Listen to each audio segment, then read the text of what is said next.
Has anyone known a killer before they killed? What were they like?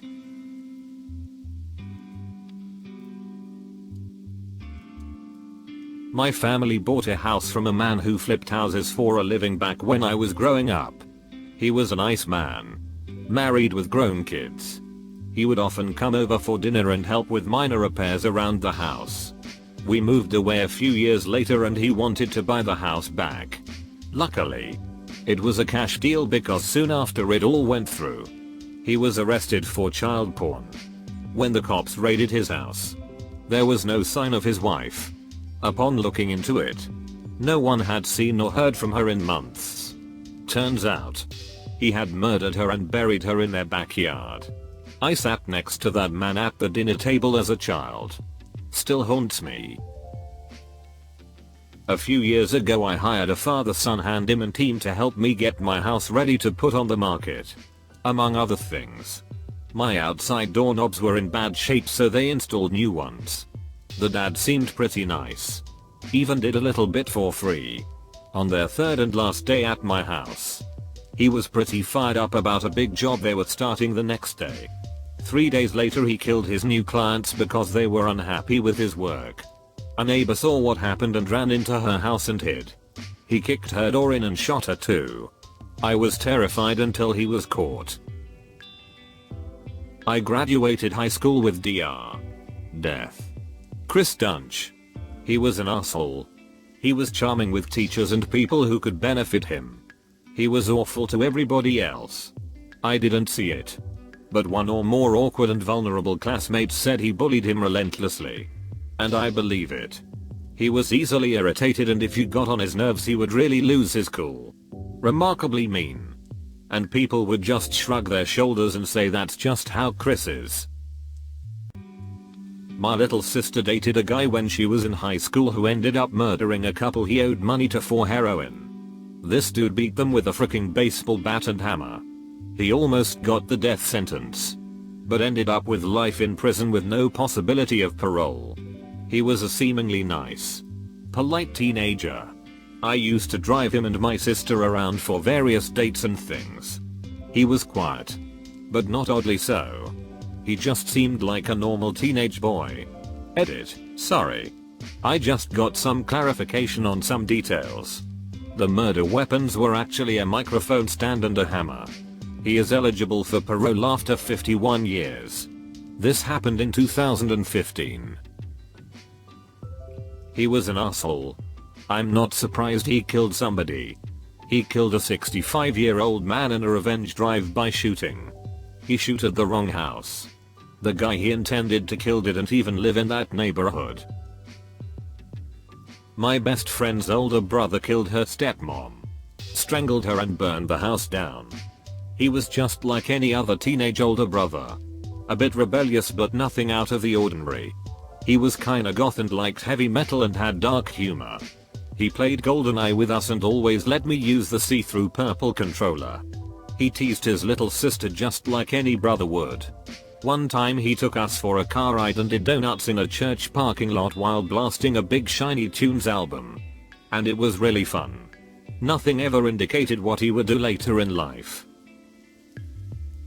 I went to high school with a girl who poisoned her father. No one knew until she confessed a year later watching a Shakespeare play in college. She was a little weird in school. But I didn't think she was capable of that.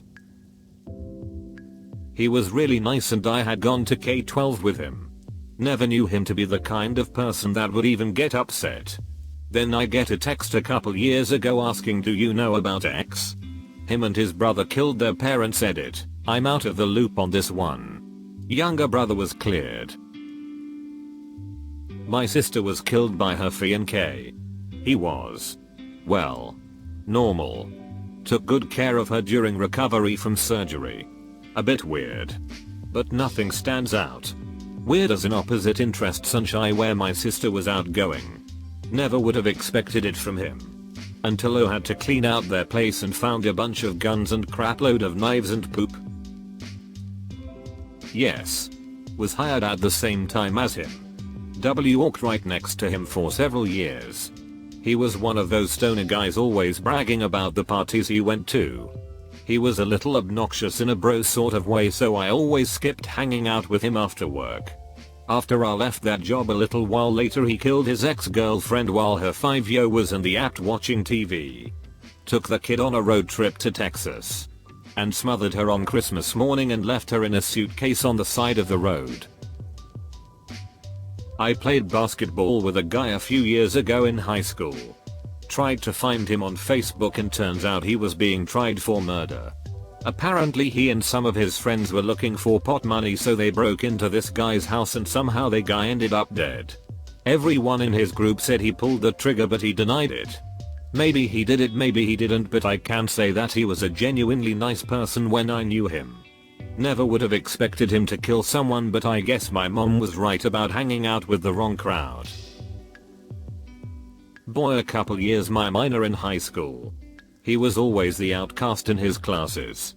He dressed funny, talked funny, and said disturbing things that some recall as threats, mostly to the girls of the school. After graduation, he ended up butchering a homeless woman he was, I can't say living together or in a relationship with. I'm not sure what their status was. Either way, kitchen knife. Drained her into the tub. In court he showed no remorse and was proud to have finally ended someone's life. His father was my professor in university. He took it very hard. I was friends with a guy who was accused of physical abusing his son. He went through the courts to fight it. The ex-girlfriend finally admitted she made it up because he cheated on her. He ended up killing her then himself. One of my best friends when I was stationed at Fort Bragg ended up getting into some sort of drunken altercation later on in his career at Fort Hood. Went back to his house to retrieve a pistol. Went back to the party and shot a dude. It was absolutely insane to me when I heard about it because he had never shown any tendencies towards violence when I hung out with him pretty much every day for over 2 years. Probably drank a little too much. But he was always just a good dude raising a good family. Last time I talked to him was 3 days before his trial. He ended up changing his plea to guilty to receive 25 years instead of life. He's at Leavenworth now. Going on probably 7 or 8 years now. Feel bad for the family of the guy he shot. He was a medically retired vet and didn't deserve to be gunned down like that. As much as the murderer was my friend. He gets to go home one day. The guy he shot never will. I worked with a guy that murdered his GF. He was a cool dude. I sat with him a lot on my lunch breaks. We talked about football, school, life, etc. Pretty normal stuff. Never would think he was a killer. He was not an aggressive person at all. One of my parents' friends used to come around all the time. He was probably only 21. Nicest guy ever. Type of guy who wouldn't hurt a fly. A couple of years later he moved and we seen him on the news for murder. Turned out he got on the ice and his girlfriend convinced him to kill her ex with her. They then buried him in concrete. Only reason they got caught was because they wrote their freaking names in the concrete. My aunt was a surgical technician who worked closely with Michael Swengo, the killer doctor at Ohio State's hospital. She said he had very poor bedside manner and didn't seem even slightly concerned when his patients were in pain. He would often bring in food for the other staff and people would mysteriously get sick after. He eventually got exposed after the roommate of one of his patient's victims heard him inject a lethal dose of medication into her IV and told the woman, when it gets your other arm, you will be dead. By the time he was found out, he had already fled the state. My aunt and several of her co-workers were interviewed by what they were told was the state medical board. But it was actually the OSU board of directors. There was a large cover-up from the university to protect their university, and Swengo was allowed to kill over 100 more patients before he was caught. There's a really good book about Swengo and the cover-up called Blind Eye. My aunt was interviewed for the book and said it is the most accurate description of the killings and the politics that allowed him to keep killing. My neighbor's father murdered his entire family and then killed himself shortly before he was to be indicted over a Ponzi-esque scheme. I knew the whole family well. The dad was always a little weird and would do things like wear a full 3-piece suit to a child's soccer game. Never showed any signs of being violent though. The mother and 2 daughters were wonderful people. It was a real tragedy. I dated a guy who later stabbed his mother to death. He was psychotic and abusive. And I fled the state because I was afraid he was going to kill me. I found out years later that he murdered his mother just a few months after I left him. He's still in prison. It's been 20 years and I still have nightmares about him and I still feel a little sick talking about it. I once spent some time with some rough guys growing up who ran a gang. If you want to call it that. They sold most of the drugs in our town. I spent my time with that group of people because they accepted you no matter who you were. Our initiation to get into the group was to beat the poop out of each other in the front yard of their house. It was considered a sign of respect to each other. Anyways. One time we were at a party and these 2 dudes invited this guy to come up to the hills with them. This party was out in the sticks. Middle of nowhere. And I remember while I was there seeing one of them grab a baseball bat before they got into their truck and left with the guy. I left the party a little bit later. But I heard from some other people in the group that when they came back it was just the 2 dudes and that their baseball bat had blood on it. I never saw the guy they took up there again. I don't know what they did to him. And it could be that he wasn't even from our town. That may be nothing happened to him and the people who told me about it were seeing things. But I stopped hanging out with those guys shortly after that. High school classmate murdered a college student. At random and was given the death penalty. Executed in Florida. He had a difficult home life but was always the life of the party.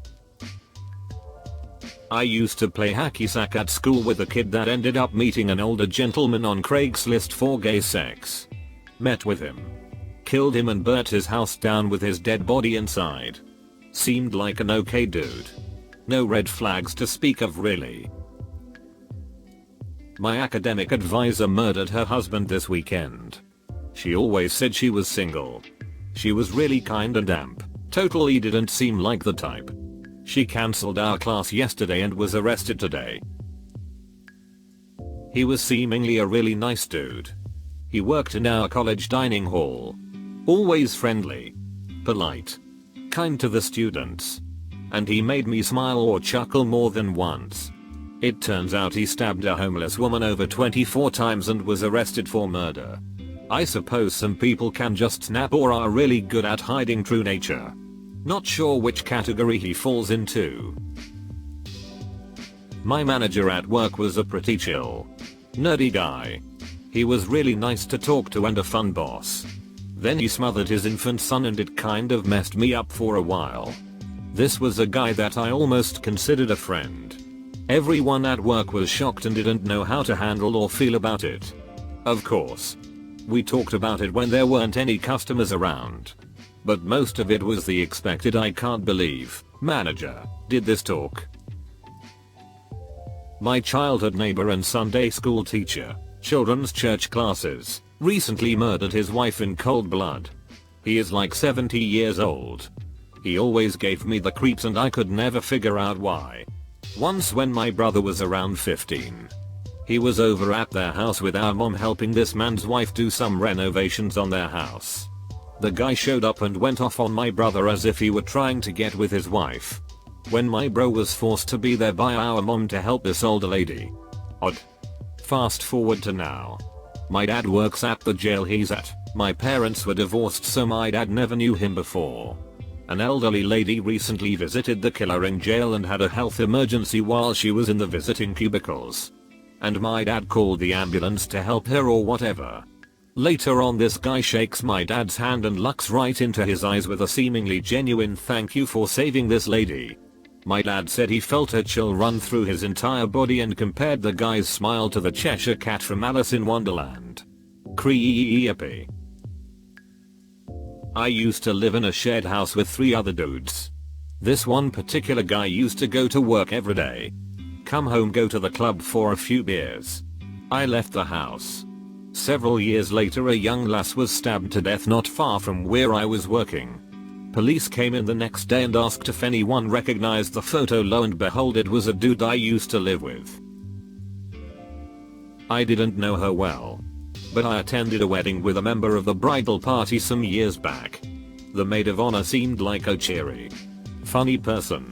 I had a good time at the wedding and we chatted a bit. About 6 months later, the mob shot and killed her husband. I don't know if I ever found out why. Hi there. Look, if you enjoyed the video, well, why not go ahead and hit that like and subscribe to Reddit Stories. In fact, if you want to see even more responses to this thread, well then, take a look. There's the link in the description below. And remember, show some love to those authors while you're there. And I look forward to seeing you next time.